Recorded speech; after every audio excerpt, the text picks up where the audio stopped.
भक्तांचं स्वागत आहे आपल्या प्रातःकालीन कक्षामध्ये.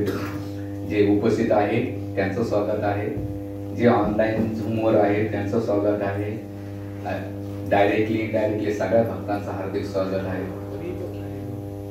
तर खूप बरं वाटलं इथल्या भक्तांना भेटून. विशेष करून युथ सगळे येतात आणि युथला पाहिल्यानंतर बरं वाटतं, कारण की येणारा काळ असतो. जसं कॉलेजमध्ये गेलं तर आपण सगळ्या गोष्टी फ्रेश करीत राहतो, बरोबर. एखाद्या मुलीला प्रपोज करायचं जरी असेल तर सुकलेलं फुलं अर्पण करत नाहीत आपण, त्याला काय करायचं फ्रेश नाही, सुकलेलं नाही. तर तसंच एखाद्या भौतिक जगातल्या व्यक्तीला आकर्षित करण्यासाठी एखादी फ्रेश वस्तू अर्पण केली जाते. त्याच प्रकारे भगवंताला आपण ह्या तरुण वयात भक्ती केली तर खूप आनंद होतो. याचा अर्थ हे नाही की म्हाताऱ्या लोकांना आपण हे करतोय, कारण ऑलमोस्ट आता त्यांच्याकडे वेळ खूप कमी असतो, पण तेवढे ते सिरियसली होत नाही आणि त्याला गांभीर्यानं पण ते घेत नाही का. ठीक आहे बाबा, कारण त्यांची एक टेंडन्सी, एक स्वभाव बनलेला असतो आणि मग त्यांना तिथून भगवत भक्ती संलग्न करणं, कारण अटॅचमेंट खूप व्हेरी डेंजर. घरामध्ये, परिवारामध्ये, ज्या ठिकाणी आपण वर्क करतो त्या ठिकाणी त्यांची अटॅचमेंट एवढी राहते की तिथून त्यांना बाहेर काढणं खूप कठीण राहते. बरं, एवढं असून सुद्धा त्यांना काही सुख भेटत नाही, क्रिटिसिझम भेटते परिवारातून, समाजातून, फॅमिलीमधून, विशेष करून मुलाबाळातून, पण तरी ते अटॅचमेंट जात नाही. पण तरी त्या ज्याला समजलं त्याने ते करावं. पण तरुण पिढी विशेष करून तुम्ही यांनी भक्तीमध्ये गांभीर्याने घेतलं पाहिजे, प्रामाणिकपणे ते केलं पाहिजे. जेव्हा तुम्ही गंभीरताने प्रामाणिक भक्ती करतात ना, तर तुम्हाला आध्यात्मिक फायदा होतोच होतो, पण भौतिक फायदा पण, जीवन जगण्याची कला आणि येणाऱ्या सिच्युएशनला कसं डील करायचं हे अध्यात्म शिकवते. आणि जेवढं अध्यात्माच्या डीप मध्ये जाताना तेवढं भौतिक जगाच्या ज्या ज्या प्रॉब्लेम्स, ज्या ज्या सिच्युएशन तुमच्या समोर येतील तेवढं तुम्ही त्याला केअरफुली हँडल करू शकता. नाही तर लाईफ असे असं समजू नका की आम्ही अध्यात्म करतो म्हणजे लाईफ स्टेबल राहील का. नाही, लाईफ अप अँड डाऊन्स असणार आहे. मग ती फॅमिली असो, फिजिकली असो, इमोशनली असो. आणि म्हणून भक्ती ह्या वयात करू शकतो. जसं सुदामा प्रभू म्हणतात ना, जर म्हातारपणे भक्ती हरे कृष्ण महामंत्र म्हणायला लावलं त्याला, ते काय म्हणून आलं कुठनं आलं आले यम यम आले असं होऊ शकतं. आलं कुठनं आले यम आले असं होऊ शकतं. पण ज्या तरुणपणे आपण जोराला काय म्हणू शकतो, हरे कृष्णा कृष्णा कृष्णा हरे हरे, हरे राम राम हरे हरे. तरुण वयात तुम्ही जेव्हा भक्ती करतात प्रत्येक समाजासाठी आणि तुमच्या व्यक्तिगत जीवनात प्रगती करण्यासाठी. म्हणून विशेष करून एकदा भक्तिचारू महाराज होते आणि ते प्रभुपादाची मशाज करीत होते. करीत असताना भक्तिचारू महाराजांनी प्रश्न विचारला, प्रभुपाद मी तुमच्यासाठी काय करू. प्रभुपाद म्हणते, प्रत्येक जीवनामध्ये कोणासाठी काही नाही काही केलंस, पण तुझं एक लाईफ मला पाहिजे. एक लाईफ कृष्णासाठी दे. काय? एक लाईफ कृष्णासाठी दे. प्रत्येक जन्मामध्ये आहार निद्रा भयमिथून सगळं केलंस तू, पण हे लाईफ पण तू कृष्णासाठी दे. आणि जेव्हा हे वाक्य प्रभुपादाने सांगितलं आणि त्या वाक्यावर भक्तिचारू महाराज शेवटपर्यंत संन्यासीने आज भगवत धामात गेलेले. तर हे स्टेटमेंट किती पॉवरफुल आहे, एक लाईफ कृष्णासाठी. जेव्हा आपण सिरियसली ह्या वाक्याला घेऊ की अरे माझं एक लाईफ भगवंतासाठी मी दिलं, तर भगवंत, तर मी एकाने प्रश्न विचारला, समजा प्रभुपाद आम्ही भक्ती केली आणि आम्हाला म्हणजे भक्ती केली आणि आम्हाला कळलं भगवंतच नाही, तर मग काय. प्रभुपादाने सांगितलं, हे प्रसंग 2 वेळा आला, एक भौतिकवाद्याने विचारला आणि एक भक्तानं पण विचारलं. प्रभुपाद म्हणले काय हरकत आहे, पण आपलं लाईफ किती चांगलं आहे. आपण चांगलं चॅन्टिंग जप करतो, प्रसाद खातो, भौतिक एन्जॉय करतो. बाहेर जेवढं फिरत नाही तेवढं आपण जास्त फिरतो. लोकांना पिऊन नाचावं लागतं, आपल्याला बिना पिता नाचतो. नाचत का नाही. शिला की जवानी, शांताबाई, बाबूराव. हे आता मी नाशिक मध्ये कार्यक्रम गावात जाताना एक हनुमान जयंतीला गेलो होतो.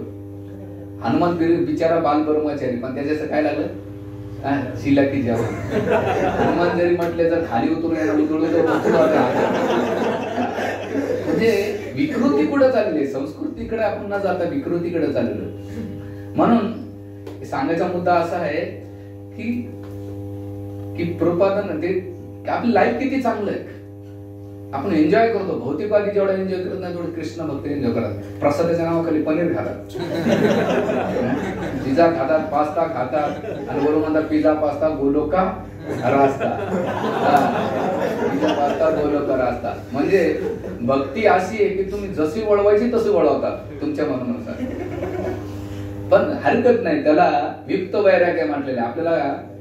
आपल्याला ना भोगी बनायचं ना आपल्याला त्यागी बनायचं, आपल्याला काय बनायचं, उपयोगी बनायचे. वाक्य काय लक्षात आहे ना, हमें भोगी बनना है ना हमें त्यागी बनना है, हमें क्या बनना है, उपयोगी बनना है. योगी म्हणजे काय, आया मन में चलो तो कोण में. आणि भोगी म्हणजे काय, माझं पण सगळ्यांचं भोग करायचं. भोगी माणूस फ्रस्ट्रेट राहतो आणि त्यागी माणूस वैतागलेला राहतो, कारण त्याला रस नाही, दोघांमध्ये रस नाही. एक च्युइंगम सारखं, त्या च्युइंगमला किती चिवगळलं तर आनंद भेटत नाही, तेवढा पुरता तेवढा वाटतो. तो जो भोगी नाही का, त्याला वाटतं याच्यात ट्राय करेन, त्याच्यात ट्राय करेन, त्याच्यात ट्राय करेन. म्हणजे एखाद्या गव्हाच्या भुशाला किती कुठलं तुम्ही, त्याच्यातून गहू काही निघणार नाही. तशा लाईफ मध्ये तुम्ही किती एन्जॉय करण्याचा प्रयत्न करा. इथे जे ग्रस्त आहेत ना त्यांना विचारायचं किती एन्जॉय करता तुम्ही. म्हणून प्रभू लेके सुख एवढंच भेटते, पण त्याच्या मागचं बिल किती पे करावं लागतंय हे त्यांना विचारा. कारण की याचा अर्थ तो वाईट धर्म नाही, ते आहे त्यांच्या धर्मानुसार. पण आपण विचार केला पाहिजे की आपल्याला एक जीवन प्रपादाने दिलेलं आहे, आपलं भगवंताने दिलेलं, एक जीवन कृष्णासाठी द्यायला काय हरकत आहे. आणि मग जेव्हा आपण कृष्णासाठी देऊ ना, कृष्ण कोणते आहे तुम्हाला कोणत्या गोष्टीची कमी पडू देत नाही. बरं, कृष्ण खूप मर्सीफुल आहेत आणि ते देतात. म्हणून ह्या तरुण वयामध्ये भक्ती करण्याचा जो आनंद आहे, आणि मग भक्ती कोणत्या आधारावर करतात, सेंटिमेंटल अजिबात करू नका, भावनिक स्तरावर करू नका. ले चांगलं, लोक चांगले आहेत, प्रसाद चांगला आहे, कीर्तन नाचाय भेटतंय, हे जोपर्यंत लाईफ मध्ये स्टेबिलिटी तोपर्यंत बरं वाटतंय. पण जेव्हा जीवनात काहीतरी चढ उतार झाले ना, तुम्ही एका मिनिटात ह्या ते लोक. मला एकदा एक मुलगा म्हणला, प्रभूजी भुके पेटचे भजन नाही हो गोपाला तरी कंठी माला. काय उपाशी पोटी जप होत नाही प्रभूजी, हे घ्या माळा तुमच्या आणि बसा तुम्ही हरे कृष्ण करेल. साहजिक आहे, बरोबर आहे त्यांचं म्हणणं. पण भक्ती ही भौतिक कोणत्याही अवस्थेवरती प्रभावित नसली पाहिजे. टर्म्स आणि कंडिशन त्या भक्तीमध्ये नसलं पाहिजे.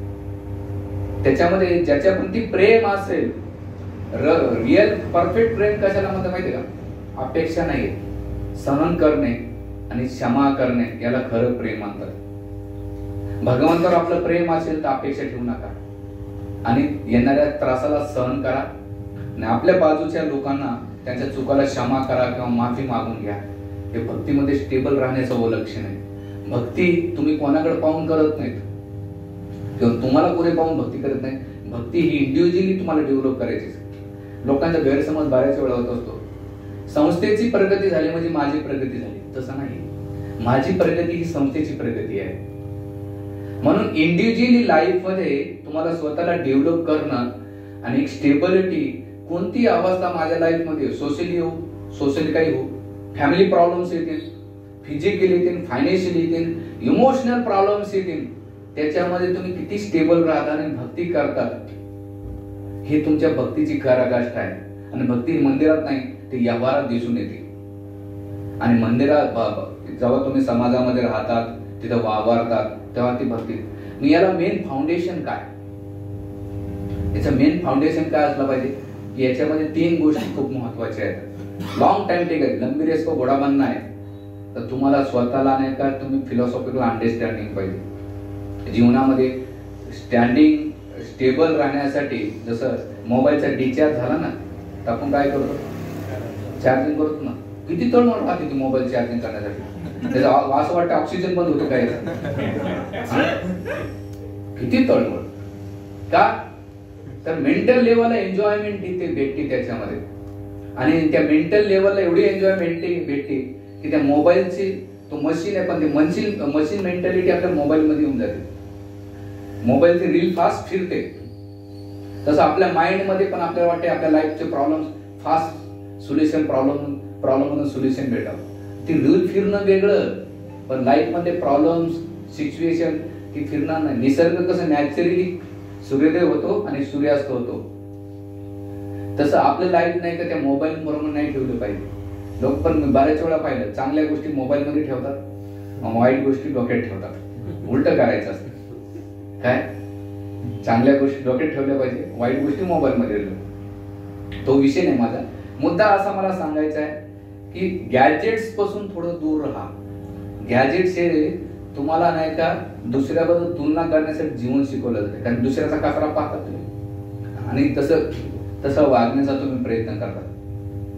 म्हणून स्वतःला आपल्या लाईफचं रिमोट लोकांच्या हातात देऊन उड्या मारण्याचं काम करू नका. आपल्या लाईफचे रिमोट आपल्या हातात ठेवा की मला काय बेस्ट वाटतंय, गुरु गौरांग आणि ग्रंथांना काय वाटतंय हे अंडरस्टँड करा. बऱ्याच वेळा आपलं 80% जीवन लोक काय म्हणतात, आपल्या जीवनाचे रिमोट त्यांच्या हातात दिलं का? ते जसे नाचत तुम्ही तसे नाचणार का? नाही. प्रत्येकाचे आपलं जीवन दुसऱ्यासोबत तुलना करण्यासाठी अजिबात नाही, अजिबात. याचा अर्थ काय, जेव्हा तुम्ही तुलना करतात तर समजतात की आपल्यापेक्षा त्याला तुम्ही सुपिरियर मानतात. लक्षात येतं मी काय सांगतो तुम्हाला? सुपिरियर मानतात. आणि जेव्हा सुपिरियर मानतात तेव्हा त्याच्या प्रती द्वेष, ईर्ष्या निर्माण होते. आणि ईर्ष्या द्वेष झालं की मग त्याच्याकडे म्हणजे विनाकारण आपल्या लाईफ मध्ये त्याला व्हॅल्यू देऊन स्वतःला त्रास करून घेणं. त्याला व्हॅल्यू देणं आणि स्वतः त्याचं कॉन्ट्रीब्युशन आपल्या लाईफ मध्ये काहीच नसतं, तरी त्याला व्हॅल्यू देऊन स्वतःला त्रास करून घेतो. म्हणून भक्तीला बाधक असलेल्या गोष्टी जे तुम्ही भक्त समाजामध्ये असो, वर्कच्या ठिकाणी असो, फॅमिलीमध्ये असो, जिथं तुम्ही असताना तुमचं इंडिव्हिज्युअली एकेकाचं आयडेंटिटी वेगळं आहे. प्रत्येकाची इंडिव्हिज्युअली आयडेंटिटी वेगळी. तुमच्या आयडेंटिटीनुसार, तुमच्या इंडिव्हिज्युअली नेचरनुसार तुम्ही जगा. पण तुमचे इन्स्पायर्ड सोर्स, कृपा आपल्याला वर्तमान जे कोणी गुरुवर्ग येतात तुम्हाला गायडन्स करतात, त्यांना तुम्हाला ते मानलं पाहिजे. आणि मग हे जर ही अंडरस्टँडिंग, ही मॅच्युरिटी, माणसाचं इस्कॉन मध्ये राहणं सोपं आहे. इस्कॉन मध्ये राहणं सोपं आहे, पण कृष्ण भावनाभावित राहणं कठीण आहे. काय? इस्कॉन मध्ये राहणं सोपं आहे, पण कृष्ण भावनाभावित राहणं सगळ्यात डिफिकल्टी आहे. म्हणून सांगायचा मुद्दा कृष्ण भावनाभावित राहणं. आणि जो कृष्ण भावनाभावित राहतो ना, तो एकदम स्टेबल राहतो, त्याची मॅच्युरिटी वाढते, त्याची डीलिंग खूप सॉफ्टली होते, तो बिहेवियर पण त्याचा खूप चांगला होतो. म्हणजे याचा अर्थ समजायचं कोण कसं डीलिंग करतं, कोण काय बोलतं, त्याच्यावर कळायचं की याची साधना, सेवा याच्या डोक्यात काय आणि याच्या मनात काय. कारण आपण जे खाल्लं तेच वॉमिटिंग करतो ना. तर तसं तुम्ही काय विचार घेतात आणि ते काय देतात त्याच्यावर आपली कळतं की आपली साधण्याचा स्तर, आपली कृष्ण भक्तीचा स्तर किती. बाहेरून कंठीमाळा, तिलक, कपडे घालणं. बरेच भक्त 50 रुपयाचे भक्त असतात, ते 20 रुपयाचे भक्त, 200 रुपयाचे भक्त, 300 रुपयाचे भक्त, 550 रुपयाचे भक्त. माहिती आहे 550 भक्त ते म्हणतात प्रभूजी काय नवीनच सांगत नाही. जे 20 रुपयाचा तिलक लावतात ना ते 20 रुपयाचे भक्त. 30 रुपयाची कंठीमाळा घातली 50 रुपयाचा. 200 रुपयाचा कुर्ता घातला की 200 रुपयाचा भक्त. धोती कुर्ता, तिलक, कंठीमाळा घातली 550 रुपयाचा भक्त. मग मी बऱ्याच वेळा म्हणतात कोणते कोणते भक्त आहेत आपल्याकडे. थोडं म्हणतात जड चाललंय ना. ते असं होते केलं पाहिजे. मग आपण ते 50 रुपयाचे, 100 रुपयाचे, 200 रुपयाचे भक्त न बांधता कृष्ण भावनाभावित भक्त बनला पाहिजे. मिठाप्रमाणे मीठ दिसतंय, त्याच्यात दिसत नाही पण चव गेल्याशी राहत नाही, तसं भक्तानं राहिलं पाहिजे. आणि जेव्हा तुम्ही असं राहता तर सांगायचा मुद्दा असा आहे, ते कशावर राहील. 3 गोष्टी मला आता मेन मुद्द्याकडे यायचंय. तर मी श्लोक स्टार्ट नाही केलेले. 3 गोष्टी म्हणजे तुमचे श्रवण, कीर्तन आणि रीडिंग. श्रवण प्रॉपर असेल. श्रवण असं नाही की युट्यूब चालू केलं, कोण्या बाबाचं काही ऐकलं नाही. प्रॉपर जे परंपरेतून आहे ते ऐकलं पाहिजे. पॉवर हाऊस पासून लाईट जर आली तर बल्ब पेटते. तुमचं पॉवर हाऊसच खराब असेल आणि तुम्ही बल्ब दिलं किती लावण्याचा तो पेटेल का? आपण कोणाची कनेक्टिव्हिटी करतो त्यानुसार आपली कृष्ण भावना जागृत होणार आहे. युट्यूब मध्ये तर लागण तेवढा कचरा आहे, पण तुम्ही पारंपरिक आपल्यामध्येच ऐकायला, पण आपल्याला काय झालं, मसाला ऐकायची जास्त सवय झालेली. मनोरंजन घेतो की ती फिलिंग, थिंकिंग, फिलिंग, विलिंग आली पाहिजे. 3 गोष्टी. मी जे काय ऐकतो, मला त्याची थिंकिंग होते का, की मी त्यात मला विचार करायला भाग पडतं का? ऐकणं सोडून देणं बस. इस्कॉन या शब्दाचा अर्थ काय? इस्कॉन.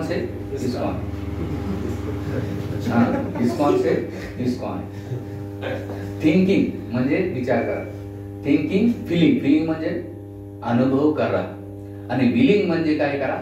व्यक्त करा. व्यक्त म्हणजे काय? जेव्हा आपण भक्त समाजामध्ये ज्या ठिकाणी करतो त्यांना कृष्ण भावनेमध्ये चर्चा करा. अरे मी काय रीडिंग केली, मी काय हिअरिंग केलेली आहे, मला ह्या गोष्टी आवडल्या. म्हणून जेव्हा तुम्ही ह्या थिंकिंग फिलिंग करतात तर तुम्हाला स्वतःला फायदा होतो आणि समोरच्याला फायदा होतो. आणि असं कधीच रडायचं नाही की प्रभूजी आम्हाला असोसिएशन नाही, आम्हाला कोणी हे नाही. प्रभुपाद अमेरिकेला गेला तेव्हा त्यांनी सांगितलं नाही अरे तिथं तर काहीच वातावरण नाही. प्रभुपादाने काय केलं? क्रिएट केलं. म्हणून आपल्या बाजूला आपण लोकांना क्रिएट केलं पाहिजे. आणि कृष्ण भक्तीचं काय होते की तुम्ही एक जर लाईटचं बल्ब असेल तर दुसऱ्याला, एक मेणबत्ती पेटलेला असेल तर दुसऱ्या मेणबत्तीला पेटू शकते. तसं तुमची प्युरिटी आणि तुमची साधना लोकांना इन्स्पायर करू शकते. तुम्ही किती चांगलं बोलता ते लोकांना प्रभावित करणं सोपं आहे, पण परिवर्तित करणं डिफिकल्ट आहे. तुम्ही वाक्चातुर्याने, कीर्तनाने, तुमच्या लाईफ याने तर तुम्ही प्रभावित करू शकता, पण तो प्रभाव नाही का काय काळानंतर अभाव होऊन जातो. पण त्यांना परिवर्तित करणं सगळं डिफिकल्ट आहे. आणि ते परिवर्तित कसं होतं? कारण की तुम्हाला तुमच्या लाईफस्टाईलला बघतात, तुम्ही काय बोलता हे बघत नाही, तुम्ही कसे फॉलो करतात, कसे वागतात हे तुम्हाला बघतात. म्हणून कृष्ण भक्तीचा प्रचार या बोलण्यातून न होता आपल्या व्यवहारातून होतो. आणि हळूहळू ज्याचं श्रवण कीर्तन, आता तुम्ही म्हणा प्रभूजी ऑफिसमध्ये जावं लागतंय, जॉब करावं लागतं, करिअर मध्ये लक्ष द्यावं लागतंय, सोपं बोल नाही तुम्हाला व्यासावर प्रवचनावर, खाली येऊन बघा जरा कळेल तुम्हाला. खरे ती गोष्ट आहे. पण असं ऍटलिस्ट रात्री झोपण्याच्या पहिले माझ्याकडे एक भक्त आहे, रोजचे 10 मिनिटांमध्ये त्यांनी 350 वर्षामध्ये, आपल्या 350 वर्ष नाही 3.5 वर्षामध्ये भागवतम, चैतन्य चरितामृत 2-2 वेळा रिपीट झालं त्यांचं. पुढे रेल्वे स्टेशनला बसलं की लगेच शिशी काढतो. आपल्या परभणीचे दिनानापूर, आम्ही रेल्वे स्टेशनला होतो 5-6 वर्षापूर्वी. तर ट्रेन आमची तपोवन लेट होत चालत होती. 10 मिनिटांमध्ये त्यांनी शिशी काढली आणि वाचली. म्हणजे त्याने प्रत्येक मुवमेंट कृष्ण भावनेत लावलेलं आहे. कारण की तुम्ही भक्ती घेऊन किती वर्ष झाले माहित नाही, किती वर्ष जगणार आहे माहित नाही. मग आपली भक्ती क्वांटिटी पेक्षा क्वालिटी आहे का? आणि ती क्वालिटी भक्ती कशावर आधारित राहील? जेव्हा तुम्ही श्रवण कीर्तन चांगलं प्रॉपरली करतात. वक्ता म्हणून कधीच प्रवचन ऐकायचे नाही, बरं लय गडबड असते. आज वक्ता भारी आहे म्हणून आलो नाही, तुमचा हातपाय मोडला, मोडू नये पण मोडला, डॉक्टरकडे गेले आणि तुमचा आवडीचा डॉक्टर नसला तर काय करणार? भाऊ तू कोण असेल पहिले ट्रीटमेंट कर, है ना? नाही चॉईसचा डॉक्टर असला ट्रीटमेंट कर, मरशील ना तू, हा तरपडशील ना. त्यापेक्षा काय जे भेटते ते करून घे. त्याच प्रकारे मला नीड आहे, त्याला समोरच्याला आहे का नाही माहित नाही, मला नीड आहे, मला गरज आहे. कारण की मला भौतिक जगाचा प्रभाव माझ्या मनावर आणि माझ्या कार्यावर दिसतोय. पण तिथं मला दोन्ही शब्द काही ना काही मला इन्स्पायर करायला सारख्या भेटतील, मला ते ऐकायचं. गौरवपूर नेहमी सांगत असताना, आणि किचनकडे मी पण होतो, किचन सेवा केली. जेव्हा मी सर्विंग करतो ना, ते लोक खाली त्या प्लेट मध्ये मान घालतात, वाढणार कडे अजिबात लक्ष देत. शेंबडा वाटतो का मेकडा वाटतो आहे नाही, आहे ते बघत. पण त्याच्या प्लेट मध्ये त्याला वरती बघायचं असेल ना, दुसऱ्यापेक्षा थोडासा नाही का स्वीट राईस असेल तर 1 चमच्याच्या ऐवजी अर्धा टाक. बघा त्याचा चेहरा कसा होतो, त्याला वाटतं दुरासा मुनीसारखा जुळून बसणार.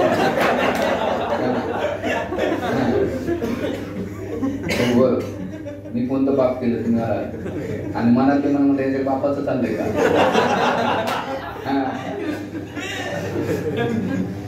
असं होतंय. मग त्याला सांगावं लागतं तू वरती बाबा म्हणून टाकलेलं.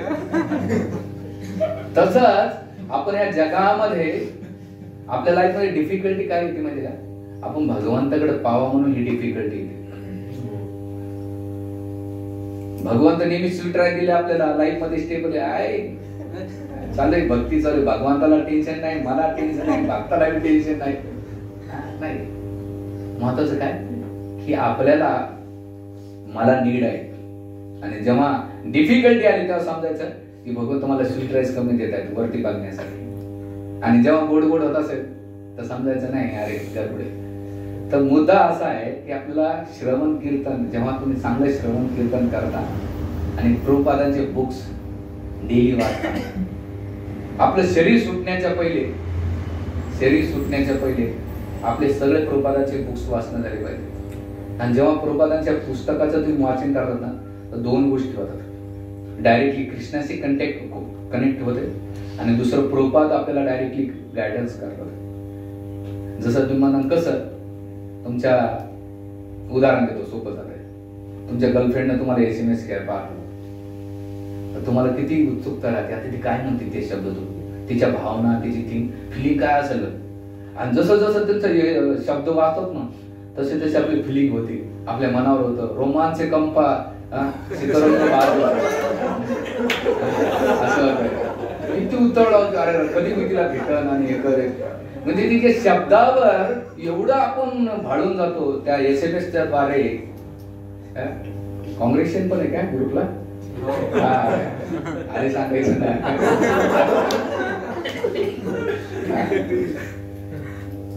तर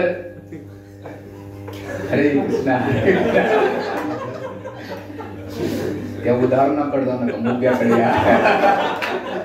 तुम्हाला पण झाले. तर विचार करा, एका प्रेमीला किंवा प्रेमी एका प्रेमिकेला जेव्हा SMS करतो, त्याच्यामध्ये त्यांची थिंकिंग फिलिंग किती होते, व्यक्तिगत त्यांच्या शरीरामध्ये मनामध्ये किती इफेक्ट पडतो. भौतिक जगाचं होतो का नाही? पहिले लव्ह लेटर असायचे, आता काय डायरेक्ट पुस्तकामध्ये ठेवायचं आणि त्याला वाटतं अभ्यास करतो घरच्यांना. पण यांची काय उद्योग चालतं कळतं आपल्याला. कॉलेजचे बरेच पोरं येतात मंदिरामध्ये नाशिकला, ते सांगतात.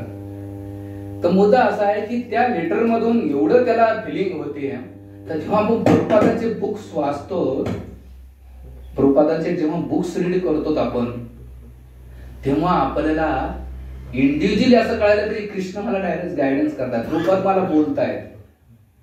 असं कधी झालं का आपल्याला की प्रभुपाद मला एक तात्पर्यामध्ये ही गोष्ट सांगतात, मला डायरेक्टली प्रभुपाद सांगतायत, कृष्ण मला हे सांगतायत?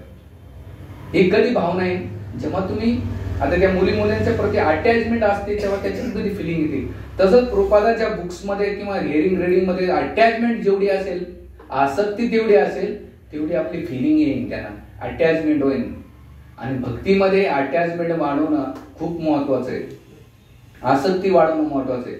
कारण भौतिक जगाची इंद्रियाच्या प्रति आकर्षित वाढवणं सोपं असतं, नॅचरली ते अट्रॅक्शन आहे, त्या इंद्रियाला काही ट्रेनिंग देण्याची गरज नाही.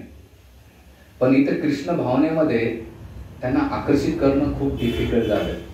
आणि म्हणून त्या इंद्रियांना इकडे न्यायचं असेल हळूहळू, तर आपल्याला प्रॉपर त्या इंद्रियांना चॅनल केली पाहिजे. जेव्हा तुमच्या जीवनामध्ये प्रलोभन येतात, म्हणून भक्तीमध्ये 3 गोष्टी येतात तुमच्या: प्रलोभन, अडचण आणि गंतव्य. जसं आज्याकडे भक्ती करीत होता पहिले, आणि तो संहिता आणण्यासाठी गेला. उशीर झाला का? पहिलं काय? प्रलोभन. आजयमेळ पहिले त्याचं जर बॅकग्राऊंड पाहिलं तर श्रुती संपन्न वेद पारंगण पंडित होता. पण जसं तो संविधा आणायला गेला आणि एक गोष्ट त्याने पाहिली, आणि पाहिल्यानंतर भक्तीचं बॅकग्राऊंड जर पाहिलं तर यमदूत सांगतात विष्णूदादा की त्याची पार्श्वभूमी किती ब्राह्मण कुळातला एवढं होतं, गंतव्य होतं, त्याचं प्रलोभन होतं. पण प्रलोभन आल्यानंतर एक दृश्य पाहिलं, विचलित झाला, आणि मग आजयमेळची काय अवस्था झाली ते होतं. तसं आपलं बॅकग्राऊंड भक्तीमध्ये असतं, पण या जगातलं काही प्रलोभन आलं तर त्या प्रलोभनाला लगेच आपण अटॅच होतो. म्हणून प्रलोभनाचे, आणि मग आता प्रलोभन कोणते? तुमच्या बाहेर जाण्याची आजयमेळची गरज नाही. तुमचे 100 डोक्याचा रावण तुमच्या हातातच आहे, 24 तास फिरतो. प्रभुपादाला जर कळालं असतं बोट नाही का पुढे डेंजरस होणार आहे, तर बिडबॅगच्या पहिले नाही का प्रभुपादाला आतमध्ये घातलं असतं. पण आता काय करते, 100 किलोमीटर पर्यंत पाहू. किती हा, असं वाटतं की यानं जर बोट नाही फिरवत जग पुढतं तर काय. तर पहिलं प्रलोभन, दुसरं काय? अडचण. भक्ती करताना तुम्हाला अडचण येणार आहे. जसं कोणाच्या जीवनात प्रलोभन आलं, आजयमेळचं अडचण. अडचण कशी होती? भक्ती भेटणार, आणि भक्ती भेटल्यानंतर त्या अडचणीमध्ये जेव्हा अटकलं, मग अडचणीमध्ये आपण भगवंताकडे आलो की भगवंत काय करतात, आपली अडचण सॉल्व्ह केली की पुन्हा प्रलोभनामध्ये अडकलं. त्याचं उदाहरण सुग्रीवचं.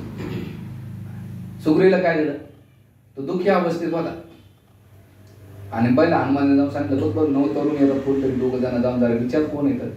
मग भगवान रामचंद्र दोघं समदुखी होते. भगवंत ते दिलेलं होतं पण हा लष्टी होता.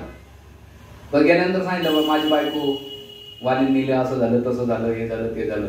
ते म्हणजे हरकत नाही, मी तुझे प्रॉब्लेम सॉल्व्ह करून दे. भगवंतांनी त्याचे प्रॉब्लेम सॉल्व्ह केले. प्रॉब्लेम सॉल्व्ह झाले तर भाऊ काय केला, भगवान आता तुम्ही नाही का बसा, मी एन्जॉय करू. मग तारा पण रोमा पण दोघांना भाऊ माझ्या करीत सुटला. काय झालं, भगवंतांनी प्रॉब्लेम सॉल्व्ह केले पण भाऊ इंद्रिय भोगामध्ये गेले. तसं आपण भक्तीमध्ये येतो, आपले प्रॉब्लेम सॉल्व्ह झाले की आपण लगेच एन्जॉयमेंट मध्ये अडकून पडून जातो. मग भगवंत एवढं सोपं नाही. भगवंत लक्ष्मणाला पाठवता, मग जा त्याला जरा खडसून ये. मला एक प्रश्न विचारला काही दिवसापूर्वी. भगवंताचे भक्त का मुचकुंद महाराज होते, त्याला कालियांद्वारे लाट का मारायला लावली. म्हणलं भगवंताला हे शिकवलं, माझे भक्त भक्ती भेटून सुद्धा झोपायचं नाटक करीत असेल ना, लाट घालण्यासाठी मी कोणाला तरी अरेंज करत असतो. कोणाला तरी अरेंज करतो. लाट घातल्यानंतर मग जेव्हा उठून तेव्हा भगवंत दर्शन देतात. तर आपल्या जीवनामध्ये प्रलोभन अडचणी येत्या, पण त्या अडचणी सॉल्व्ह झाल्यानंतर पुन्हा इंद्रिय भोगात लिप्त होता. तर जसं भगवंतांनी कालियमनला पाठवलं, तसं भगवंतांनी लक्ष्मणाला पाठवलं, तसं आपल्या जीवनामध्ये. पण त्याला तुम्ही कशा दृष्टिकोनातून बघतात. एखाद्या भक्तांनी विचारलं का प्रभूजी बऱ्याच दिवसांनी येत नाही, तुम्हाला काय माझ्या घरी काय प्रॉब्लेम चालत नाही, तिथे तुम्ही कशी डीलिंग करतात. रोजी माझ्यासाठी प्रार्थना करा, मी प्रयत्न करेन. डायरेक्ट त्या व्यक्तीला त्याच्यावर अटॅक करू नका, त्याच्या प्रॉब्लेमवर अटॅक करा. त्याला समजून घ्या काय प्रॉब्लेम आहे, त्याला इन्स्पायर करा. असं नका म्हणू तू मायामध्ये, अरे तू सगळ्यात जास्त माया आहे, त्याला दुसऱ्याचा टॉयलेटचा वास सहज येतो आपल्याला. आपण काय चंदनाची टेस्ट सोडत नाही, दुसऱ्याकडे दुर्गंध सहज येतो. नाही, त्याला इन्स्पायर करा. चल बाबा हरकत नाही, इन्स्पायर करणं आपलं काम आहे, कन्व्हर्जन करणं आपलं काम नाहीये. म्हणून दुसरी गोष्ट काय, अडचणी जरी आल्या भगवंत ते सॉल्व्ह करते. पुन्हा भगवत भक्ती सोडायची नाही. तर आपल्याला काय करायचं, पुन्हा मग लक्ष्मणाने जेव्हा सांगितलं, मग तारा रोमा सोडला. मग सुग्रीव भगवंत महर्षी वाल्मिकी बोलणार भगवंताचे मित्र कोण आहे म्हणजे सुग्रीव आहे. भगवंतांना सोडलं नाही, अजमेळला सोडलं नाही, सुग्रीवला पण सोडलं नाही. या दोघांच्या जीवनात काय, एकाचे प्रलोभन आलं अटकून गेलं, एखादं अडचण प्रलोभन आलं, तिसरं गंतव्य. आणि याचं सुंदर उदाहरण हनुमानजी. हनुमानजीच्या जीवनामध्ये जेव्हा रस्त्यानं निघाले लंकेला, पहिले प्रलोभन आले, सिमिका, लंकिनी, बऱ्याच काही, मैनाक पर्वत म्हणजे काय प्रलोभन, सिमिका म्हणजे काय अडचण. पण अडचण प्रलोभन आले त्यांच्या सीतेच्या शोधामध्ये, भक्तीच्या शोधामध्ये. पण त्या अडचण आणि प्रलोभन, मैनाक पर्वत काय म्हटलं, माझ्याकडे रेस्ट करा, आराम करा, नंतर जा. नाही, त्यांनी काय झालं, आणि मग प्रलोभन कुठे अटकले, प्रलोभन लंकेमध्ये गेल्यानंतर सगळ्या रावणाच्या स्त्रिया नग्न अवस्थेत होत्या ना. आणि मग गेल्यानंतर हनुमानजीचं एकच फोकस होतं, काय होतं, सीता कुठे, भक्ती देवी कुठे. आणि मग हनुमानजीने एवढ्या प्रलोभनाने अडचणीमधून बाहेर निघाले आणि शेवटी सीतेचा शोध करून काय केलं, भगवंताला संदेश दिला. संदेश दिल्यानंतर भगवंत म्हणले माझ्याकडे दुसरं गिफ्ट देण्यासाठी ना, कोणतं गिफ्ट देणार तुम्हाला, आलिंगन भगवंतांनी दिलं. तर आपल्याला कोणतं व्हायचं, सुग्रीव सारखी अवस्था व्हायची का अजमेळासारखी व्हायची का हनुमानच्या लाईफ मध्ये गंतव्य होतं, पर्पज क्लिअर होता. जेव्हा तुमचं पर्पज क्लिअर असेल ना, तर तुम्ही इकडे तिकडे डायव्हर्ट होऊ शकत नाही. भक्तीमध्ये पर्पज क्लिअर असणं खूप महत्वाचं आहे. आणि पर्पज क्लिअर नसेल तर मग ह्या जगामध्ये मला प्रभूजीने विचारलंच नाही, मला प्रसाद कमीच गेला, मला कीर्तन करायला दिलं नाही, मला प्रवचन करायला दिलं नाही, किरकोळ गोष्टीमध्ये अटकून जातो. आपण कशासाठी आलोय आणि कशासाठी, मला कोणी माना नका मानू, मला लोकांच्या नजरेत बनायचं नाही, मला भगवंताच्या नजरेत बनायचं. ना आपला 80% वेळ कशात जात मध्ये, लोक काय म्हणतात, लोकांच्या नजरेत. अरे लोकांच्या नजरेत काय, आज चांगला म्हणून तुला चांगलं म्हणते, तू थोडा बाहेर जाऊ दे ना, ते म्हणतात किती आवडत आहे, काही नाव बोलतो त्यांना, त्यांचं काम करू द्या, आपले कर्म नका वाढवू. म्हणून मुद्दा असा आहे की गंतव्य भगवत भक्तीत तुम्ही तरुण पिढी आहात. हनुमानजीचा रोल आहे. आणि हनुमानजीने काय केलं, एक लाईफ भगवंतासाठी दिली. त्यांच्या जीवनामध्ये खूप काही प्रलोभन आले, पण भौगोल भक्तीच्या पराकाष्ठे अवस्थेमध्ये हनुमानजी भगवंताला प्रिय झालेले आहेत. आज ज्याच्या त्याचा टेंडेन्सी नेचर असतो, पण कधी प्रयत्न करावे भक्तीच्यावर महाराज काय म्हणले, एक लाईफ कृष्णासाठी. प्रभुपाद काय म्हणले भक्तीच्यावर महाराज, एक लाईफ कृष्णासाठी. आणि तुम्ही ही लाईफ जर देता तर कृष्ण तुम्हाला कधीच विसरणार नाही, गुरु गौरांग श्री प्रभुपाद कधी विसरणार नाही. मग त्यासाठी ते पर्पज क्लिअर होण्यासाठी तुम्ही नेहमी काय केलं पाहिजे, प्रभुपादाचे डीपली पुस्तकं वाचन केले पाहिजे, ग्रंथाचं वाचन करा, रेग्युलरली प्रभुपादांचे लेक्चर्स आहेत. जेवढे जेवढे तुम्हाला स्पीकर आवडतात, राधेश्याम प्रभू घ्या, गौरांग प्रभू, कितीतरी अमोगलीला प्रभू मसाला देतात थोडासा, ते हास्यरस, राघवन महाराज. आज भी बरे वरिष्ठ संन्यासी किंवा वरिष्ठ भक्त जरी ते मोठमोठे प्रिचर असले तर डेली त्यांच्या आमच्या मंदिरामध्ये शिक्षाश्रम रोजचे 3 घंटे रिडिंग करतात. 2 घंटे 1 तास महाराजांचं लेक्चर, प्रभुपादांचे लेक्चर, 5 घंटे ते नाही का हिअरिंग रिडिंग करतात. एकटेच येते 1 मॅन, आणि बाकी आम्ही सगळे ज्युनियर आहेत. म्हणून आपण स्वतः इन्स्पायर्ड, असं बऱ्याच वेळा नका म्हणून की अरे प्रभूजी मला इन्स्पायर्डच भेटत नाही. स्वतः इन्स्पायर्ड व्हा आणि दुसऱ्याला इन्स्पायर्ड करा. आणि त्यासाठी काय करा, प्रचार करा. प्रचार करताना 3 गोष्टी होतात. प्रचार हा जगासाठी नसतो, तो स्वतःसाठी असतो. तुम्हाला प्रवचन करायचं असेल तर मला काय करावं लागेल, श्रवण कीर्तन करून. जे श्रवण कीर्तन केलं, जे ऐकलं ते बोलल्यानंतर मला फॉलो करणं. तर साधना करावं लागेल, साधना केली तर जे बोललं ते फॉलो करावं लागेल. म्हणजे स्वतःच्या लाईफला डेव्हलप करण्यासाठी प्रचार करीत राहायला पाहिजे. आणि मग जे तुमच्या लेवलला जसं प्रचार करा. प्रचार केल्यानंतर काय होते, लोक कनेक्ट होतात, आपली भक्ती वाढते. म्हणजे जे लोकांची जपामध्ये कुठं गावात गेले ना, घरी गेले ना, जपातले टाळमळ, त्या गावात प्रचार करा, लोक तुम्हाला कनेक्ट होतील. आणि त्यांना सांगता सांगता आपल्याला स्वतःला डिसिप्लिन लागते, शिस्त लागते. कारण किती दिवस वरिष्ठ तुम्हाला किती खीर खाऊ घालणार नाही ना. म्हणून हळूहळू तुम्ही जे तरुण आहात, रेग्युलरली आहेत, आणि मोस्टली तुमच्या पुढच्या जीवनामध्ये तुम्हाला कुठं वर्कसाठी किंवा तुम्हाला आणखीन तुमचे आता तो आहे वेळ, तर एक मुवमेंट. प्रभू शिक्षकाचे एक वाक्य खूप सुंदर सांगतात, शरीर झिजतंय ते झिजणार आहे, पण तुम्ही कोणासाठी आणि कसे झिजतात त्याच्यावर इम्पॉर्टंट आहे. काय, शरीर झिजतंय पण तुम्ही कोणासाठी आणि कसे झिजवतात. भगवंतासाठी शरीर झिजवलं फायदाच फायदा आहे. मटर लाईफ मध्ये किती झिजवलं ना, काही नाही, कोणी तुमच्या सोबत नाही आणि तुमचं कोणी काही करीत नाही. पण कृष्णासाठी झिजवता ना, गुरु कृष्णासाठी, ते नेहमी तुम्हाला नाही का त्याचं गॉड ग्रेसच भेटणार. म्हणून मुद्दा असं सांगायचे की ह्या लाईफला थोडं सिरियसली सिन्सिअरली करा, खूप फायदा जीवनाचा. टाइम झाला वाटतं का, आता श्लोकवर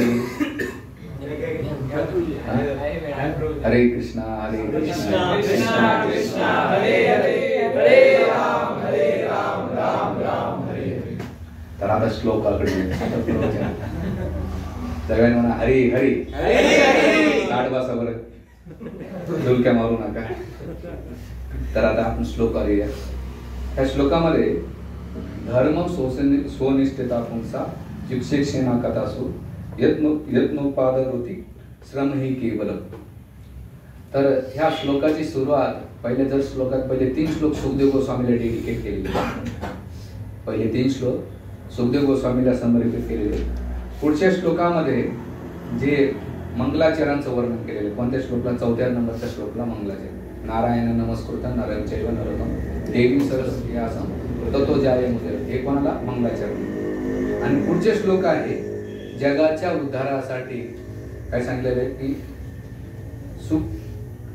प्रश्न विचारलेले जगाच्या हितासाठी.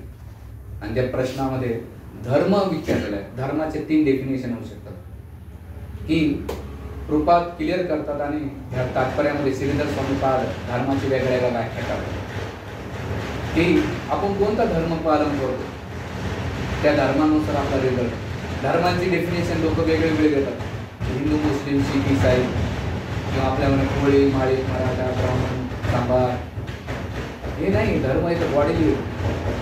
धर्म म्हणजे काय, भगवंताची प्रेम करणे. जिवेर स्वरूप आहे कृष्ण दास. पण धर्मामध्ये जर पाहिले त्याच्या 3 गोष्टीचं वर्णन आहे. तीन गोष्टी म्हणजे तीन प्रकारचे धर्म किंवा तीन प्रकारची बुद्धी वर्णन करतात.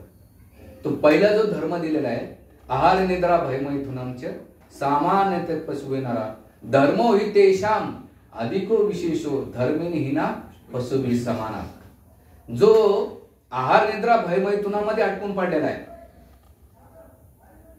त्याला पहिली बुद्धी काय म्हणतात? पशुवत बुद्धी म्हणतात. पशुवत बुद्धीमध्ये काय असतं? तात्पर्यामध्ये जर पाहिलं गेलं तर सेकंड पॅरेग्राफ मध्ये म्हणतात पशुवत जीवन. पशुवत बुद्धी म्हणजे काय की निव्वळ आहार निद्रा भयमैथुन एन्जॉय करणं हे त्याचं लाईफचं पर्पज राहतं. आणि त्या आहार निद्रामध्ये आता तुम्ही म्हणता प्रभूजी तर आम्ही तर भक्तीमध्ये आलो, पण भक्तामध्ये पण आहार निद्रा भयमैथुन चालतंय. ते म्हणणं कसं? आहार म्हणजे अनवॉन्टेड गोष्टी जमा करणे, त्या निद्रा म्हणजे काय? सगळं माहित आहे, माहित असून सुद्धा सिरियस भक्तीत न होणं, निद्रा घेणं. मैथुन म्हणजे काय? फिजिकली सेक्स करणं. फिजिकली सेक्स पेक्षा मेंटली पूजाला प्रतिष्ठेची अपेक्षा करणं, याला सूक्ष्म मैथुन सुख म्हणतात. आहार निद्रा भय आणि मैथुन. भय म्हणजे की फ्युचर मध्ये मी भक्ती करून मला भेटेल का नाही काही. फिजिकली लेवलला आहार निद्रा भय मैथुन, पण भक्तीमध्ये आल्यानंतर सुद्धा ती मेंटॅलिटी फिजिकली सोडली पण मेंटली नाही सोडली आपण. म्हणून इथं जो पहिला मुद्दा आहे धर्म, की धर्म समजणे म्हणजे काय? पहिले पशुवत बुद्धी आहे. कोणती बुद्धी? पशुवत. दुसरी बुद्धी काय सांगितली? अल्पमेधसा. भक्तीत आला, भगवद्गीतेमध्ये तीन बुद्धीचं वर्णन केले. दुसरी बुद्धी कोणती आहे? की भगवंत मला काम असते हार्दिकांना प्रपदन त्यांना देता तम तम नियमास्ताय प्रकृती नियता. जे अन्य देवताचे अल्पमेधसा अविधीपूर्वकम, त्याच्यामध्ये ती बुद्धी काय करते? डेमी गॉड वर्शिप मध्ये आवळा द्यायचा आणि भोपळा मागायचा, कणभर द्यायचं मनभर मागायचं. देवा म्हणजे भगवंताकडे जाणारे चार प्रकारचे लोक असतात. एक भीतीपोटी, म्हणजे महाराष्ट्रामध्ये जागरण गोंधळ आपण जे धार्मिक कार्य करतो ते देवाला प्रेम आहे का? अजिबात नाही, भामटेगिरी सगळी. तिथं भीतीपोटी करतात. दुसरी काय डेफिनेशन? रजगुण. देवा मी तुला एवढं देतो, एवढं पाहिजे. मग लोक शिर्डी साईबाबाला तिरुपती बालाजीला का जातात? त्या दोघांच्या प्रती प्रेम नाही, तिथून काहीतरी भेटते म्हणून जाते. हे दुसरी रजगुण आहे, त्याला पॅशन म्हणतात. तिसरं आहे सात्विक, ड्युटी. ड्युटी म्हणजे काय? देवा मला तू सगळं दिले, तू काय दिलं? सगळं दिलंय. आता रस्त्याने मी पाहतो लोक निसते हातच जोडतात, पण कोणी येऊन बसत नाही. पाया पडायचं पड. काही जण ते निसते जसं कुत्रे फिरतात ना, कीर्तन चालू, पण त्यांना काहीच फरक पडत नाही. तर ते कर्तव्य म्हणून देवाचं. शनिवार आला की मारुतीच्या मंदिरात, सोमवार आले की महादेवाच्या मंदिरात, मंगळवार आले की आणखी देवाच्या, शुक्रवार देवीच्या मंदिरात, शनिवार मारुतीच्या मंदिरात, रविवारी दूरदर्शन नाही तर पिक्चरच्या थिएटरमध्ये. याला म्हणतात दुसरी बुद्धी. याला काय म्हणतात? अल्पमेधसाम. की कर्मकांडामध्ये मान सन्मान प्रतिष्ठेमध्ये काहीतरी डिमांड आणि सप्लाय मध्ये, याला दुसरी बुद्धी म्हणतात. पण तिसरी बुद्धी काय? भगवंत तेषाम सततिक्ताना भजिता प्रतिपूरकम ददामि बुद्धी अगमकम येन मामोपाया. की तेषाम सतत युक्ताना, सतत युक्ताना भजता प्रीती. भजता या शब्दाचा अर्थ भजन करणं, आणि ती कसं? प्रीतीपूर्वक, प्रेमान. आणि मग भगवंत काय म्हणतात? ददामि बुद्धी अगम. मी बुद्धी प्रदान करतो. कोणती? येन मामोपयांती. ती बुद्धी मी प्रदान करतो. म्हणून इथं या धर्माच्या पहिल्या लेखांमध्ये तीन धर्माचं वर्णन केलेलं आहे. एक दिलेलं आहे की बा पशुवत अवस्थेमध्ये. दुसरा आहे काही लोक धर्म म्हणतात मी देवताची कर्मकांड किंवा जे भौतिक आहे ते धर्म सांगितलेलं आहे. आणि तिसरा धर्म आहे, आता गीतेमध्ये धर्माचे आणखी दोन डेफिनेशन केलेले आहेत. दुसऱ्या अध्यायामध्ये केले भगवंत धर्म स्थापना अर्थ आहे संभव योग्य. मी धर्माची स्थापना करायचो. आणि शेवटच्या अध्यायामध्ये भगवंत म्हणतात सर्व धर्मान परित्यज्य मामेकम शरणं व्रज अहं त्वं सर्व पापेभ्यो. म्हणजे इकडे म्हणतात धर्माची स्थापना करायला येतो आणि तिकडे काय म्हणतात सगळं सोडून माझ्याकडे. असं कसं समजायचं? थोडे डिफिकल्ट चाललंय का क्लास? जड चाललं का? मग धर्म कोणता सांगितलं? एक म्हणतात धर्म स्थापना करायचो, म्हणजे तुम्ही स्थापन करताना एक म्हणतात ठिकाणी सोडाया. तर तिथं कारण असं सांगतात की भगवंत जे भगवंताकडे विमुख झालेले आहेत त्यांना बोलवण्यासाठी धर्म स्थापन करतात आणि जो शेवटचा धर्म सोडायला सांगतात ना, जे तथाकथित वाढलेले लेवलवर किंवा तुम्ही जे काही धरले धार्मिक लेवलला ते धरून ठेवले, भगवंत म्हणतात सगळं सोड आणि माझ्याकडे. तुम्हाला कलेक्शन लागतं ना सगळ्या लेक्चरचं, जॅम्पलिंग होते नाही. तर मग ह्या दोन्ही धर्मामध्ये भगवंत म्हणतात सगळं डेडिकेट कर, मला समर्पित हो. आणि मग इथं धर्म, ह्या श्लोकामध्ये धर्माची कोणती व्याख्या आहे? रती वाढवणं. रती म्हणजे आसक्ती वाढवणं. आणि ती कशी वाढेल? पुंसा. पुंसा या शब्दाचा अर्थ मनुष्यानं, माणसं प्राण्यामध्ये आसक्ती कोणाच्या प्रती? विक्षुक्षेन. विक्षुक्षेन भगवंताचे नाव आहे. विष्णू सहस्रनाम असतात तिथे पण नाव येते. आणि वेदांच्या रुच्या म्हणतात ना तुम्ही, त्याच्यामध्ये पण ज्या विक्षेक्षेना असं वेगळ्या रुच्या येतात त्याच्यामध्ये पण नाव येतं. तर त्या भगवंताच्या प्रती काय केले? रती वाढवली पाहिजे. मग ती रती वाढवण्यासाठी काय केलं पाहिजे? श्रवण केलं पाहिजे. श्रवण किती प्रकारचे असतात? 4 प्रकारचे असतात. पहिले श्रवण आहे धृतराष्ट्रासारखं, ऐकलं पण काहीच फरक पडला नाही. 700 श्लोक 18 अध्याय गीता वाचल्यानंतर शेवटी काय?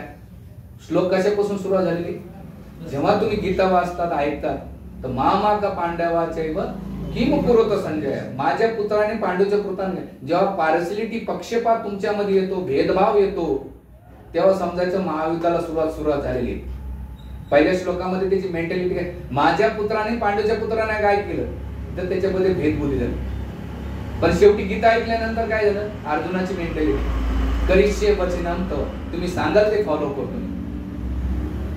म्हणून धृतराष्ट्राने जे ऐकलं या काळातून त्या काळात निघून गेली. ही पहिली कॅटेगरी. दुसरी कॅटेगरी संजयने ऐकलं. संजयने ऐकली गीता, पण त्याने काय केलं? भगवान कृष्णाच्या प्रती आकर्षित झाला, रोमहर्षण झालं त्याच्यामध्ये रोमाचे कंप आला की हर्ष म्हटलेलं आहे किंवा मग आणखी किती किती ऐकू.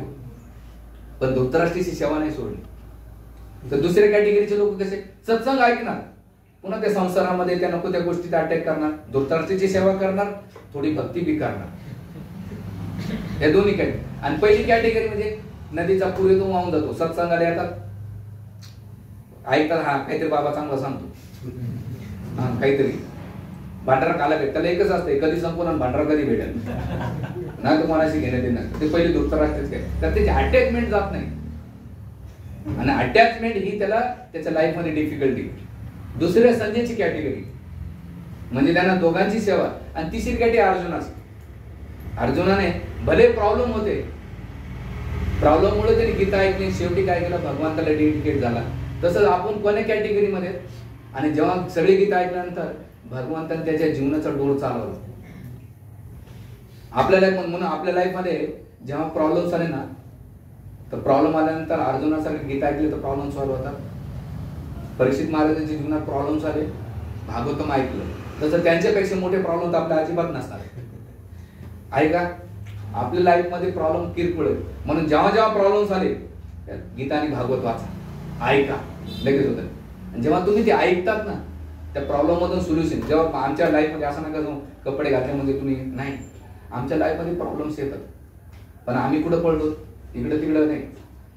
आम्ही गीता भागवत जे वरिष्ठ आहेत त्यांना फोन करतो, प्रभूजी असं असं काय करायचं. लगेच रिएक्टिव्ह नाही करत. काय होतं? काही लोक पाण्याची बॉटलची बॉटल आणि सोड्याची बॉटल असतात. पाण्याच्या बॉटलला किती हलवा काहीच फरक पडत नाही, पण सोड्याच्या बॉटल थोडं हलवलं तर लगेच भसकून बाहेर येतो. तसं काही लोक असे असतात ना, थोडंसं जरी आलं त्या सोड्याच्या बॉटल सारखं वरती कर, त्यांना थोडं छडा लगेच चिडून जातं, भडकून जातो. असं समजा ही सोड्याची बॉटल आणि ही दुसरी बॉटल कोणती आहे? किती हलवा, ठीक आहे, होईल सॉल्व्ह, रिलॅक्स. म्हणून अर्जुनाने ऐकलं आणि अर्जुनाने काय केलं? एवढे की ऐकलं, भगवंताने त्याच्या जीवनाची दोर ऐकली. पण याच्यापेक्षा जास्त सगळ्यात सर्वश्रेष्ठ श्रवण कोणाचं म्हटलं माहिती? रुक्मिणीचं. रुक्मिणीनं एवढं श्रवण केलं चांगलं, भगवंताचे प्रेम प्रतीक झालं, तर भगवंताने आपल्या लाईफचे दोरी रुक्मिणीच्या हातात दिली. कसं? जेव्हा तिला हरण करीत होते तर ते म्हणले रुक्मिणी तू रथ हाक, तर भगवंताने रुक्मिणीच्या लगाम देण्याचे 3 कारण सांगतात. पहिलं तुम्ही जे बघतायत ना, मी रुक्मिणीला हरण करून घेऊन जातो, रुक्मिणी मला हरण करून घेऊन जाते म्हणून वर पहिला हातात देतो. भगवंत लय हुशार येतो, त्यांचा चालू माणूस कोण नाही आपल्या भाषेमध्ये, लय हुशार म्हणून भगवंत आहे. तर काय म्हणतात, वा तुम्ही शिशुपाल जरा सांग, रुक्मिणी बघून घे, मी नाही पळत बरं रुक्मिणी. दुसरं कारण सांगतो काय असेल, भगवंत म्हणतात की जो प्रेमानं श्रवण करून मला सगळं समर्पित करतो ना, माझ्या जीवनाची डोर त्याच्या हातात देतो, माझ्या जीवनाची डोर त्याच्या.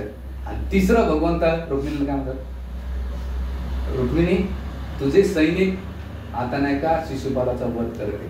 म्हणजे भगवंताने काही स्वतःला दिलं नाही, तर सगळं सृष्टी त्याच्या हांडवर केलेली. आणि इकडं अर्जुनाच्या जीवनात, अर्जुनाने रुक्मिणीच्या जीवनामध्ये काय, अर्जुनाने आपल्या जीवनाची डोर भगवंताच्या हातात दिली, पण भगवंताने तिच्या हातातली डोर, भगवंताची डोर कोणाच्या हातात दिली, भक्ताच्या हाती दिली. म्हणजे तुम्ही श्रवण कोणत्या लेवलला करताय, धृतराष्ट्राच्या लेवलला का संजयच्या लेवलला का अर्जुनाच्या लेवलला. अर्जुनाने कसं प्रॉब्लेम होते म्हणून श्रवण केलं, प्रेम नव्हतं, प्रेम होतच होतं, पण एक उदाहरणासाठी प्रॉब्लेम साठी त्याने ऐकलं. पण भगवंत मला तू पाहिजेस, मी तुझा आहे आणि तुम्ही माझे, या प्रेमानं जेव्हा तुम्ही ऐकतात ना, तेव्हा तुम्ही ती रती इथं दिलेली आहे. आणि ती रती नाही होत असेल ना, तर श्रम ही केवळ तुमचा वेळ निघून चाललेला आहे. जर तुम्ही मेडिसिन्स खाताय आणि मेडिसिन्स खाऊन रोग जरा बरा होत नसेल, तर समजायचं आपला रोग खूप मोठा आहे. औषध गोळ्यामध्ये प्रॉब्लेम नाही आहे, आपल्याला पथ्य पाणी पाळलं. आणि म्हणून भक्तीमधली रुची निघून जाण्यासाठी 5 गोष्टी कारणीभूत आहेत. पहिली गोष्ट अनऑफर्ड प्रसाद. कुठं काही खायचं, काल आम्ही याला गेलो गुरुद्वारामध्ये, आम्ही त्यांना विचारलं प्रसाद आहे का, म्हणून नाही, काढला जसा असतो आम्ही घेतलो नाही. अनऑफर्ड प्रसाद. दुसरं बॅड असोसिएशन, भक्ताचे संघ सोडून भौतिकवाद. कारण ते लोकांचे तीच विचार असेल तर त्यांच्यासोबत राहून राहून तुमची ती टेंडन्सी बनते आणि इनडायरेक्टली तुमच्या मनात एक सुप्त भावना असते, पण त्याला स्पार्क व्हायला नाही का तो कारणीभूत ठरतो. Bad association. तिसरं इनॲक्टिव्ह चॅन्टिंग, ध्यानपूर्वक न जप करणे. चौथं आहे वैष्णव प्रति निंदा करणे किंवा त्याच्यामध्ये दोष पाहणे. आणि 5वं आहे मेंडेन्स बुक वाचणं, भौतिकवादी पुस्तकं वाचणे. ह्या 5 गोष्टीमध्ये कृष्ण भावनेमध्ये इंटरेस्ट न निर्माण होणे 5 गोष्टी येतात. पहिली गोष्ट कोणती, अनऑफर्ड फूड. दुसरं बॅड असोसिएशन. तिसरं आहे इनॲक्टिव्ह चॅन्टिंग. 4 काय वैष्णव निंदा. आणि 5वं काय आहे भौतिकवादाची पुस्तकं, मॅगझिन्स वाचणं, हे वाचणं, लोकांचा कचरा बघणं, फेसबुक वाचणं, इंस्टाग्राम. माझ्याकडे 2च ऍप आहेत. एक याचा व्हॉट्सअप आहे कम्युनिकेशनसाठी, सगळे ग्रुप लॉक केले. तुमचा कचरा पाला मला वेळ अजिबात नाही. आणि दुसरं युट्यूब चॅनल, ते कशासाठी, लेक्चर अपलोड करण्यासाठी किंवा वरिष्ठाचे प्रवचन ऐकण्यासाठी. कारण एवढा वेळच नाही. माझ्या लायब्ररीमध्ये सगळ्यात माझे बेस्ट फ्रेंड पण आज 250-300 पाऊण 300 पुस्तक माझे इंडिव्हिज्युअल लाईफ करायचे. मी काय मोठं भूषण नाही सांगत, पण मी माझ्या लाईफमध्ये फोकस माझा क्लिअर आहे. मी तर कशासाठी आलो, मला काय केलं पाहिजे. वेळ निघून चाललेला आहे. आणि जर हे तुम्ही ह्या गोष्टी होत असेल तर आपल्याला नाही का समजायचं की आपली रती वाढत नसेल. आणि ती रती वाढवण्यासाठी डेली कोणाचे लेक्चर ऐका आणि आपण कुठून आपल्या लेवलला कुठं आपण गेलो पाहिजे, आपल्याला कुठं वाढवायचं. कारण भक्ती ही स्वतःला डेव्हलप करावं लागते. आणि स्वतः डेव्हलप केली तर ती टिकून राहते. नाही तर बघा इस्कॉनमध्ये परिवर्तनशील आहे.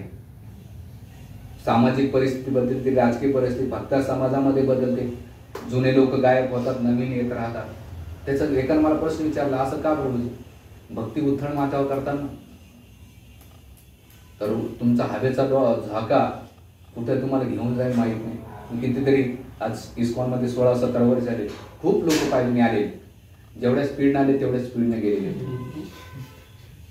म्हणजे येतात तेवढ्या स्पीडनं. म्हणून जे गेले ते पाहू नका, जे आहे त्यांच्याकडे पाहा आणि स्वतःला स्टेबल राहा.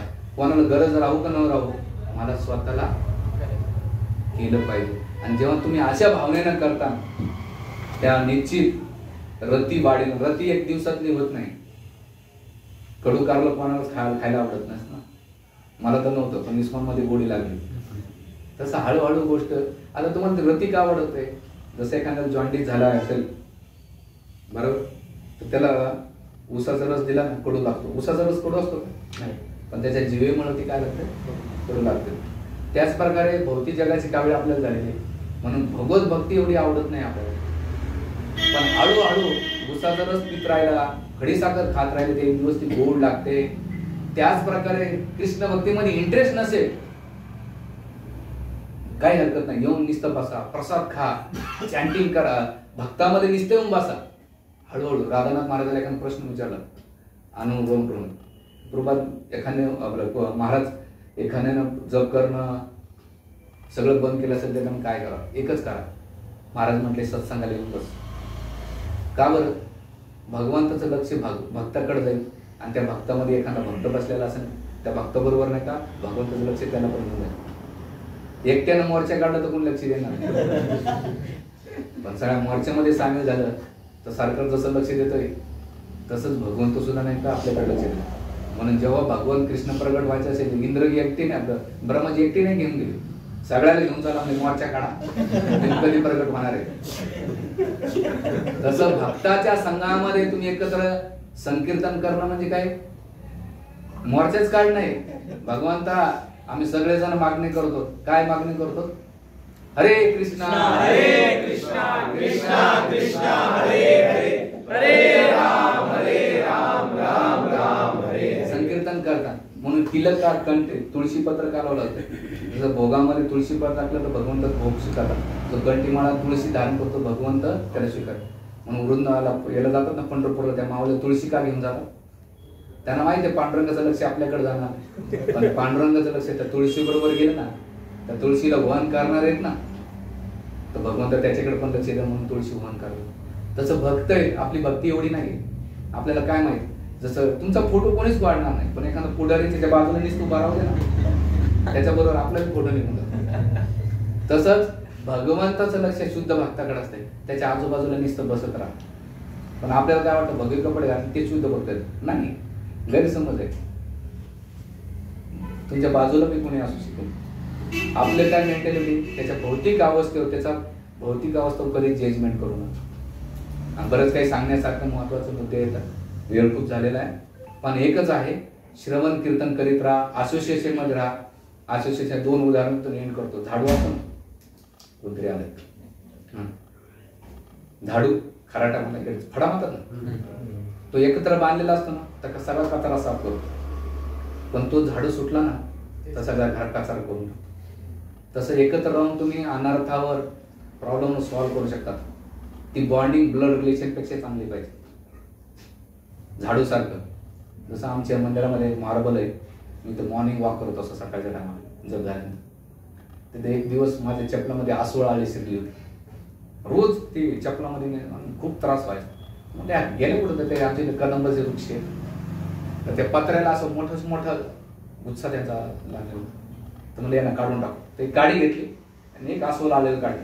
एक काढलं तर सगळं बडबड पडून पडलं. तर त्यावेळेस एक रिलायझेशन झालं, ते आसोल आळे ऐकून एकाला खूप टोचत होते, पण तरी चिपकून राहत होते. एकाला काढलं तर सगळ्यात पडून गेले. तसं आपलं भक्त समाज आहे. एक जरी भक्त निघून गेला ना तर भक्ती विखरून जाते, आपण विखरून जाऊ. भले त्या आसोल आळेसारखा त्रास होईल, हरकत नाही. आपल्याला एकत्र राहायचं आणि एकत्र राहून काय करायचं? आज राजकारणामध्ये काय चालू आहे, इकडे काय चालू नाही, एकच येऊन काय केलं, मच्चिता मदगत प्राणा बोधयंत परस्परम कथयंतीचे माम नित्य तुष्यंतीचे रमंतीचे. भगवत भक्तामध्ये येऊन कृष्ण कथा करायची आणि आपलं जीवन सफल करायचं. हरे कृष्णा कृष्णा कृष्णा हरे हरे, हरे राम राम राम हरे हरे. ग्रंथराज श्रीमद् भागवतम की जय, श्रील प्रभुपाद की जय. काही प्रश्न